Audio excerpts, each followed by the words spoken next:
Եթերում ազատ լուրերի հիմնական թողարկումն է, ես Արա Աբրահամյանն եմ, բարի երեկո։ Ադրբեջանը պնդում է, թե իբր երեկոյան եւ այսօր առավոտյան հայկական զինուժը 3 անգամ փորձել է անօդաչու թռչող սարքերի միջոցով հետախուզական թռիչքներ իրականացնել Կորնիձորի հանդիպակաց ադրբեջանական դիրքերի ուղղությամբ։ Ադրբեջանական բանակի աչալրջության շնորհիվ Հայաստանի սադրիչ այդ փորձերը կանխվել են, պնդում է Բաքուն, հավելելով, թե հայկական զինված ուժերը նաեւ մի քանի անգամ եւ ընդհատումներով կրակ են բացել Գորիսի, Վարդենիսի եւ Ճամբարակի ուղղություններից։ Հայաստանի պաշտպանության նախարարությունը դեռևս չի անդրադարձել ադրբեջանական կողմի այս հայտարարությանը։ Այժմ անցնենք օրվա առանցքային թեմային, Փարաքար եւ Գյումրի համայնքներում ընթացող ավականու արտահերթ ընտրություններին կես ժամ անց ընտրական տեղամասերը կփակվեն, քվեարկությունը կավարտվի։ Ընտրությունների նախնական արդյունքները համաձայն ժամանակացույցի ամփոփվում եւ արձանագրությամբ ավերացում են հաջորդ օրը մինչեւ ժամը 14-ը։ Փարաքար համայնքի 16 ընտրատեղամասում տեղամասերում ընտրողների թիվը 20967 է, իսկ Գյումրու 82 տեղամասերում 111236, երկու համայնքներում էլ տեղամասերը տեսահսկվում են։ Իդեպ ընտրական գործընթացը դիտարկում են Հայաստանում հավատարմագրված դիվանագիտական եւ հյուպատոսական ներկայացուցչությունների 29 այցելու։ Նաեւ բոլոր տեղամասերից իրականացվում է համաժամանակյա ուղիղ հեռարձակում։ Ժամը 17-ի դրությամբ Փարաքարի ավականու ընտրություններին մասնակցել է ընտրական իրավունք ունեցողների 46,90%, իսկ Գյումրու ավականու արտահերթ ընտրություններին քաղաքացիների 35,22%, երկու համայնքներում միասին քվեարկությանը մասնակցել է 49014 ընտրող կամ ընտրական իրավունք ունեցող քաղաքացիների 37,7%։ Ժամը 16-ի դրությամբ ոստիկանությունում ՏԻՄ ընտրությունների ընթացքում ենթադրյալ իրավախախտումների վերաբերյալ ստացվել է 4 ահազանգ, որոնք ստուգման փուլում են։ Քվեարկության գաղտնիությունը խախտելու եւ խուլիգանության եւ ընտրական գործընթացի պատշաճ կազմակերպման համար անհրաժեշտ առարկաները հափշտակելու մեկական դեպքով փաստաթղթերը փոխանցվել են նախաքննական մարմին։ Ստուգվում են նաեւ մամուլում եւ սոցիալական հարթակներում ընտրությունների վերաբերյալ հրապարակումները։ Արդյունքներով կտրվի լրացուցիչ տեղեկատվություն, հայտնում են ներքին գործերի նախարարությունից, նշելով, որ թեժ գծին ընտրությունների վերաբերյալ հեռախոսազանգեր չեն ստացվել։ Հավելենք, որ վաղ առավոտից աշխատում է նաեւ Հայաստանի մարդու իրավունքների պաշտպանի աշխատակազմը, շուրջօրյա գործում է նաեւ թեժ գիծը, որով քաղաքացիներին տրամադրվում է իրավական խորհրդատվություն, առանձին ուսումնասիրության են ենթարկվում զանգվածային լրատվության միջոցների հրապարակումները։ Ընտրական իրավունքի իրացման կամ ընտրական խախտումների վերաբերյալ բողոքները քաղաքացիները կարող են ներկայացնել մարդու իրավունքների պաշտպանի աշխատակազմ շուրջօրյա անվճար գործող թեժ գծի հետևյալ հեռախոսահամարներին 116 կամ 096 116 100։ Գյումրու թիվ 31 եւ Փարաքարի թիվ 14 ընտրատարածքային ընտրական հանձնաժողովները հայտարարություն են տարածել քվեարկության օրվա նախընտրական կառուցության արգելքի մասին, դրանում ասվում է.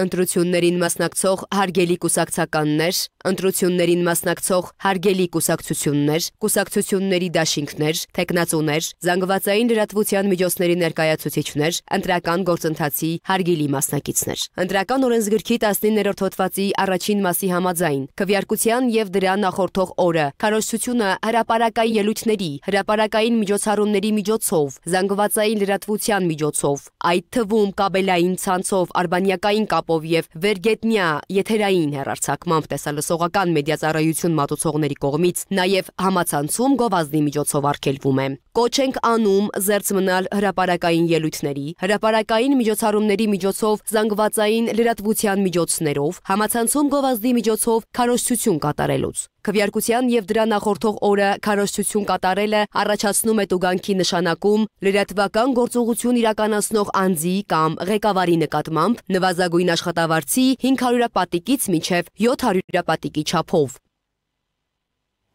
Անկախ դիտորդի շրջիկ դիտորդները, որոնք վաղ առավոտից հետևում են Գյումրու եւ Փարաքարի ընտրություններին, Փարաքարում արձանագրել են 19 խախտում, Գյումրիում 14, այս մասին լրագրողներին ասել է Ղազե քաղաքացիների միավորում ՀԿ համակարգող Եոնիսյանը։ Ըստ նրա վիճաբանության 4, բաց քվեարկության 3, դիտորդի իրավունքների խախտման 2 դեպք են արձանագրել։ Վերջին իմաստով էլ արդեն ներկայացվել են հանցագործության մասին հաղորդում։ Եոնիսյանի խոսքով 6 դեպք արձանագրել են տեղամասում գտնվելու իրավունք չունեցող անձի շարունակական գտնվելու, նաեւ 9 դեպք վստահված անձի կողմից իրականացվող ընդհանրակարգային խախտումների վերաբերյալ։ Նա նշել է, որ քվեաթերթիկ չտալու դեպքեր են արձանագրել։ 31 կոտորակ 37 ընտրական տեղամասում մեր դիտորդը նկատել է, որ հանձնաժողովի նախագահը ընտրողներին, որոնք չեն խնդրում, որ օգնողով քվեարկեն, ինքը իր նախաձեռնությամբ օգնող է առաջարկում։ Գիտեք, որ օգնելը դա քվեարկության գաղտնիության որոշակի զիջում է եւ այստեղ շատ կարեւոր է, որ այդ զիջմանը, քվեարկության գաղտնիության զիջմանը գնանք մենակ այն դեպքում, երբ որ ընտրողը իրոք չի կարող ինքնուրույն քվեարկել եւ ինքը նաեւ ինքն է դիմում ընտրական հանձնաժողովին այս առումով։ Մի քանի անգամ մեր դիտորդը դա նկատել է, դրա մասին հայտնել է հանձնաժողովի նախագահին, պահանջել է, որ գրանցամատյանում գրառում կատարվի, ինչը դիտորդի իրավունքն է, որևիցե կողմից ընտրական հանձնաժողովի կողմից գրաքննության չի կարող ենթարկվել։ Ընտրական հանձնաժողովը սկզբից փորձել է դիմադրել, հետո գրառումը կատարվել է, բայց հետո որոշել են, որ դիտորդը իրենց խանգարում է եւ դիտորդին պետք է հեռացնել տեղամասից։ Եվ որոշում են կայացրել դիտորդին տեղամասից հեռացնելու հետ կապված, մեր կարծիքով սա պարունակում էր քրեական օրենսգրքի 210 հոդվածի առաջին մասով նախատեսված հանցագործության հատկանիշներ, մասնավորապես դիտորդի գործունեության խոչընդոտման մասով, եւ միգուցե 215 հոդվածի երկրորդ մասով, մասնավորապես քվեարկության գաղտնիության բացահայտման մասով։ Կան խախտումներ, որոնք բավականին կրկնվող պարբերական բնություն են, կան խախտումներ, որոնք որ եզակի են, կան խախտումներ, որ նույնիսկ բառացի են, որ մենք այսքան տարի դիտորդության մեջ ենք, բայց առաջին անգամ ենք տեսնում, հա։ Այսինքն տարբեր են, պետք է դրանք ամեն դեպքում բոլոր երևույթները պետք է ամբողջականության մեջ դիտարկել եւ գնահատականները թե օրինակ որքանով դրանք կարող են ազդել, այդ գնահատականները արդեն մենք կտանք վաղվա ասուլիսի ժամանակ, երբ որ արդեն ամբողջական պատկեր ունենանք։ Իրազեկ քաղաքացիների միավորում ՀԿ ծրագրերի համակարգող Դանիել Լեոնիսյանը մտահոգիչ է համարել նաև 3 եւ այսօր լռության ռեժիմի խախտման հետ կապված դեպքերը։ Նա տեղեկացրել է, որ քվեարկության օրը մինչև ժամը 20-ը եւ նախորդ օրը արգելվում է քարոզչությունը, բայց եղել են սուբյեկտներ, թե կուսակցություններ, թե քաղաքացիներ, որոնք բացահայտ նախընտրական քարոզչություն են իրականացրել։ Լեոնիսյանը ընդգծել է, որ այսպես ասած կրիմինալը եւս ընտրությունների նկատմամբ անտարբեր չէ։ Որքանով է տեղական կրիմինալը ներգրավված ընտրություններին դժվար, որտեվ այդ երևույթները ամեն դեպքում լատենտային բնույթ կրող երևույթներ են։ Մենք դրա հետ կապված եւս հանցագործության մասին հաղորդում ներկայացրել ենք, մասնավորապես քրեական օրենսգրքի 210 հոդվածի 3-րդ մասով, քարոզարշավին մասնակցելու պարտադրելու հետ կապված։ Պետք է ասեմ, որ մենք որոշակի ինդիկատորներ ունենք, որոնք վկայում են, որ այո, կրիմինալը ընտրությունների նկատմամբ անտարբեր չի, հա, գոնե այսպես ձևակերպեմ այս պահի դրությամբ։ Տեսնում ենք, որ այն թաղամասերում, որտեղ որ հայտնի է, որ առավել կրիմինալիզացված թաղամասեր են, հա, տենց կրիմինալ է թաղամասերում ավելի ավանդաբար ավելի ներկայացված է, այդ թաղամասերում առավոտյան ժամերին որոշակի մասնակցության ուրեմն բարձր ցուցանիշ կար։ Ուրեմն այդ թաղամասերում կային տեղամասեր, որտեղ մասնակցությունը կրկնակի ավելի շատ էր, քան միջին ցուցանիշը Գյումրիում։ Մեր համար մեղմ ասած տարօրինակ է, որ այն թաղամասում, որտեղ որ կրիմինալ ավանդաբար ներկայացված է, առավոտ գիշերով մարդիկ Կիրակի առավոտյան մարդիկ շտապում են ընտրական տեղամասեր, հա, շտապում են շատ ավելի շատ, քան միջինում այլ գյումրեցիները։ Սա մեր համար ինդիկատոր է, որը վկայում է, որ այդ կրիմինալը ուրեմն ինչ որ բան անում է։ Փառաքար խոշորացված համայնքի ընտրություններում քաղաքացիական պայմանագիր կուսակցության տեխնացու Լյուդվիգ Գյուլնազարյանը կատարել է իր ընտրությունը, նա քվեարկությանը ներկայացել ընտանիքի անդամների հետ։ Նա լրագրողների հետ զրույցում նշել է, որ 2.5 տարի եղել է համայնքի ղեկավարի առաջին տեղակալի պաշտոնում 4 ամիս, որպես համայնքի ղեկավար ու հասցրել է անել գործեր, շփվել մարդկանց հետ ճանաչել։ Ինչ վերաբերում է ընտրությունների ընթացքին, տեխնացուն նշել է, որ ամեն ինչ նորմալ է, բնակիչները գնում են, ընտրում են, ոչ մի արտարոց դեպք չի եղել։ Նախորդ ընտրություններին ես հնարավորություն չէի ունեցել որպես համայնքի ղեկավար, որպես տեղակալ ծառայել համայնքում, իսկ այս ընտրություններից առաջ 2.5 տարի եղել եմ համայնքի ղեկավարի առաջի տեղակալի պաշտոնում, այնուհետև 4 ամիս մի փոքր ավել եղել եմ որպես համայնքի ղեկավար ու հասցրել ենք անել գործեր, շփվել մարդկանց հետ, ճանաչել, այդ ամենը մեզ թույլ է տալիս մտածել ու սպասել այդ արդյունքներին, քայլ են քայլ։ Գյումրու համայնքապետի ԿՊ տեխնացու Սարիկ Մինասյանն իր քվեարկությունը կատարել է թիվ 31-ի 53 ընտրատեղամասում, ուր նա եկել էր որդու հետ, նա քվեարկել է մեր երեխաների համար ապագա 5 տարիներում զարգացող Գյումրի տեսնելու համար, մեր երեխաների համար համերաշխ քաղաք ունենալու համար, մեր գյումրեցիները շատ գիտակից են, իրենց ընտրությունը այսօր կկատարեն, վաղը բոլորը համոզված կլինեք, Աստված բոլորիս օգնական։ Գյումրիում իր ընտրական իրավունքն է իրացրել նաև Շիրակի մարզպետ Դավիթ Արուշանյանը, քվեարկելուց հետո լրագրողների հետ զրույցում նա վստահեցրել է, որ ընտրատեղամասերում յուրաքանչյուր խախտում իրավապահամակարգի կողմից ենթարկվելու է խիստ պատասխանատվության։ Նա նաև անդրադարձել է ընդդիմախոսների այն հայտարարություններին, թե իբրև իշխանությունը վարչական լծակներ է օգտագործում սպասելի արդյունք ունենալու համար։ Արուշանյանը դրանք համարել է անհիմն։ Շիրակի մարզպետը ԿՊ-ի թեկնածուի շանսերը գնահատել է բարձր։ Բնականաբար ընդդիմությունը պետք է խոսի այդ մասին, որտեղ նախ ծրագիրը ծանոթ է իրեն շատ լավ եւ հետագայում մեր արդյունքները արտարացնելու իրենց ընտրողներին կամ իրենց լսարանին արտարացնելու համար մեզ նման մեղադրանքներ են ներկայացնելու, բայց այդ մեղադրանքները ամբողջ անհիմն են եւ ես կարող եմ ասել, եթե ունեն նման հիմնավոր կասկածներ կարող են դիմել իրավապահամակարգին, երբ որ ասում եմ իրավապահամակարգը շատ խիստ հետևելու է, դա վերաբերվում է նաև մեզ եւ յուրաքանչյուր քաղաքացու։ Մեր նպատակը ընտրություններին հաղթելն է, Գյումրուն տալ քաղաքապետ, որը ել եմ կրկնում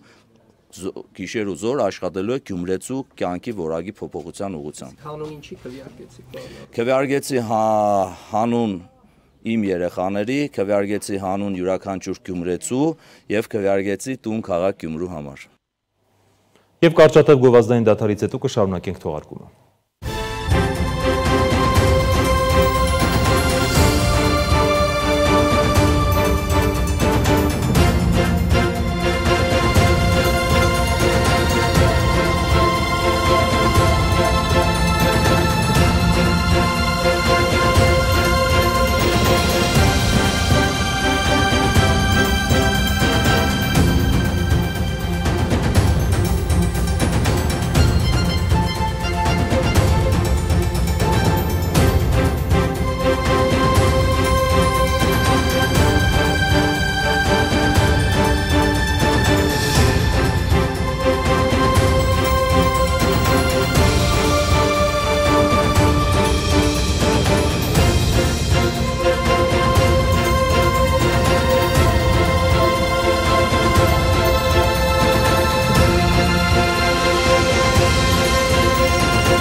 Շարունակում ենք թողարկումը, Մյանմայում տեղի ունեցած երկրաշարժի զոհերի թիվը հասել է մոտ 1700-ի, վիրավորներինը 3400-ի, իսկ 300-ը համարվում է անհետ կորած։ Մարտի 28-ին 7.7 եւ 6.4 մագնիտուդով երկու երկրաշարժ է տեղի ունեցել Մյանմարի կենտրոնական հատվածում։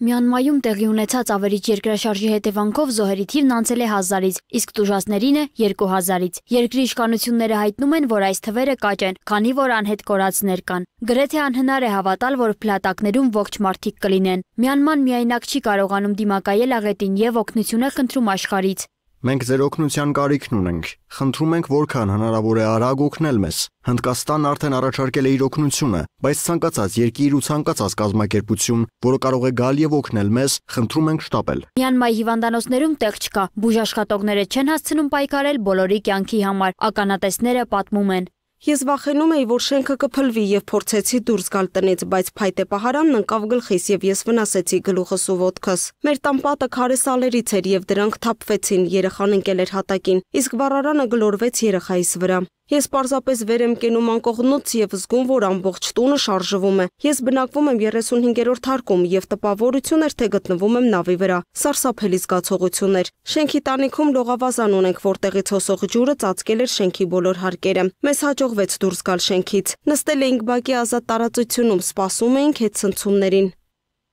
Ավերիչ երկրաշարժի հետևանքով փլուզվել են բնակելի շենքեր, կամուրջներ, բուդդիստական տաճարներ։ Մեծ վնաս է հասցվել Մյանմայի մայրաքաղաքի օդանավակայանին։ Փլուզվել է կարգավարական աշտարակը, ինչի հետևանքով տուժել են մի քանի աշխատակիցներ։ Մյանմայի կենտրոնական հատվածում շենքի փլուզումից հետո ավելի քան 20 երեխա է հայտնվել ավերակների տակ։ Բանգկոկում փլուզվել է կառուցվող բարձրարկ շենքը, որի փլատակներում են հայտնվել բանվորները։ Երկնաքերի փլուզման վայրում անհետ կորած է համարվում առնվազն 90 մարդ։ Ստորգետնյա ցնցումները զգացվել են նաև հարևան 5 երկրներում՝ Թայլանդում, Բանգլադեշում, Հնդկաստանում, Լաոսում եւ Չինաստանում։ Մյանմայի մայրաքաղաքը հոսանքազրկված է, չի աշխատում ինտերնետը։ Մարդկանց գտնելու համար իշխանությունը հատուկ տեխնիկա է օգտագործում։ Հայաստանի արտաքին գործերի նախարարությունը ցավակցել է Մյանմային, Թայլանդին եւ հարևան երկրներին տեղի ունեցած սարսափելի երկրաշարժի կապակցությամբ։ Ցնցված ենք լուրից, որը հանգեցրել է այդքան շատ մարդկանց մահվան։ Մենք շարունակում ենք աղոթել բոլոր տուժածների համար եւ մաղթում ենք շուտապույտ հաղթահարել այս աղետի հետևանքները։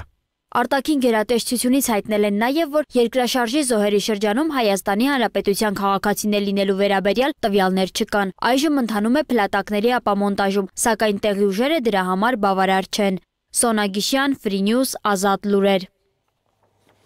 Ռուսական կողմը հարձակողական նոր գործողություններ է իրականացնում Կուրսկի ուղղությամբ, որտեղ որոշ բնակավայրեր անցած օգոստոսից գտնվում են ուկրաինական ուժերի վերահսկողության ներքո։ Երեկ Մոսկվան հայտարարել էր, թե եւս 2 գյուղ է ազատագրել։ Ըստ տեղական իշխանությունների հարյուրավոր մարդիկ տարհանվել են անվտանգության նկատառումներով։ Միջազգային նորությունները տեսաշարով։ Թուրքիայում հակակառավարական ցույցերը շարունակվում են։ Ստամբուլում անցկացված ցույցին մասնակցել է մոտ 2 միլիոն մարդ։ Թուրքիայի գլխավոր ընդդիմադիր ժողովրդահանրապետական կուսակցության կողմնակիցները հանդես են եկել Իմամօղլուին ազատ արձակելու եւ արտահերթ ընտրություն անցկացնելու կոչով, որի համար պատրաստվում են նախաձեռնել ստորագրահավաք։ Թուրքիայի նախագահական ընտրությունը նախատեսված է 2026-ին, սակայն ընդդիմությունը պահանջում է անցկացնել արտահերթ ընտրություններ։ Թուրքիայի նախագահ Ռեջեփ Թայիպ Էրդողանը հեռախոսազրույց է ունեցել Իրանի նախագահ Մասուդ Փեզեշքյանի հետ։ Կողմերը քննարկել են Թուրքիայի եւ Իրանի միջև երկկողմ հարաբերությունները, նաեւ տարածաշրջանային եւ գլոբալ հարցեր։ Էրդողանը հայտարարել է, որ առաջիկայում կողմերը կշարունակեն ջանքեր գործադրել թուրք-իրանական հարաբերությունների հետագա զարգացման համար։ Միացյալ Նահանգների նախագահ Դոնալդ Թրամփը ազգային անվտանգության հարցերով խորհրդական Մայք Ուոլթսին աշխատանքից հեռացնելու պլաններ չունի։ Եմենում Միացյալ Նահանգների հարվածների մասին տեղեկատվության արտահոսքից հետո վերջինս ամերիկյան կողմից Ռուսաստանի Դաշնության եւ Ուկրաինայի հետ ուկրաինական կարգավորման բանակցությունների մասնակից է։ Մայք Ուոլթսի եւ Փիթ Հեքսեթի հնարավոր պաշտոնանկությունների մասին լուրը Թրամփը որակել է կեղծ, անվանելով վհուկների որս։ Միացյալ Նահանգներն իր միակ սպառնալիքը տեսնում է Չինաստանը, իսկ Թայվանի պաշտպանությունը դիտարկում է որպես առաջնահերթություն։ Մնացած ամեն ինչ երկրորդական է, ասվում է Պենտագոնի գաղտնազերծված ռազմավարական փաստաթղթում։ Եվրամիության երկրների կողմից Ուկրաինա խաղաղապահներ ուղարկելու առաջարկները բացարձակապես անտեղին են եւ ժամանակավրեպ, քանի որ դրա համար դեռևս պայմաններ չկան։ Այս մասին հայտարարել է Հունգարիայի արտաքին գործերի եւ արտաքին տնտեսական կապերի նախարար Պետեր Սիարտոն, մեկնաբանելով ուկրաինական հակամարտության կարգավորման գործընթացը։ Ըստ նրա, պատերազմի ժամանակ խաղաղության պահպանման մասին խոսելը հիմարություն է։ Ուստի պարզ չէ, թե երբ եւ ինչպես խաղաղապահներ ընդհանրապես կլինեն այնտեղ։ Արտգործնախարարը նշել է, որ հիմա պետք է խաղաղություն կնքել, պայմանավորվել հրադադարի պայմանների շուրջ։ Իսրայելը միջնորդներից Գազայի հատվածի վերաբերյալ առաջարկ է ստացել, ինչից հետո պատասխան առաջարկով է հանդես եկել։ Այս մասին հայտնել է իսրայելական նախարարների կաբինետի գրասենյակը։ Ավելի վաղ հաղորդվել էր, որ պաղեստինյան արմատական համաշարժումը կարող է մի քանի պատանդի ազատ արձակել Իդ ալ-Ֆիտր տոնակատարության շրջանում Գազայի հատվածում կրակի դադարեցման համար։ Իսրայելի պաշտպանության նախարարությունը հայտարարել է, որ Ռաֆահի շրջանում ցամաքային գործողությունների մեկնարկի մասին նպատակ ունի Գազայի հատվածում հարավում անվտանգության գոտու ընդլայնումը։ Հաղորդվում է, որ գործողության շրջանակում Ցահալը ոչնչացրել է Համասի շարժման ենթակառուցվածքը։ Սիրիայի նախագահը հայտարարել է երկրում նոր կառավարության ձևավորման մասին։ 22 նախարարից բաղկացած կառավարությունը նա անվանել է փոփոխությունների կառավարություն։ Ինդոնեզիայի Աչեհ նահանգում 5.4 մագնիտուդով երկրաշարժ է տեղի ունեցել, հայտնում է երկրի սեյսմոլոգիական եւ օդերևութաբանական գործակալությունը։ Ըստ սեյսմոլոգների ցունամիի հավանականություն դեռևս չկա։ Երկրաշարժի էպիկենտրոնը գտնվել է ցամաքում 10 կիլոմետր խորության վրա։ Զոհերի կամ ավերածությունների մասին եւս տվյալներ չեն հաղորդվում։ Դանիայի մայրաքաղաք Կոպենհագենում եւ երկրի մեծությամբ երկրորդ քաղաքում օրհոսում բողոքի ցույցեր են տեղի ունեցել Գրենլանդիայի նկատմամբ Միացյալ Նահանգների հավակնությունների դեմ։ Ամերիկյան դեսպանատան մոտ տեղի ունեցած մայրաքաղաքային հանրահավաքին մասնակցել է ավելի քան 800 մարդ։ Նրանք բողոքում են այն փաստի դեմ, որ Միացյալ Նահանգները շարունակում է ճնշում գործադրել իրենց վրա, որպեսզի թույլ տան ստանալ Գրենլանդիան։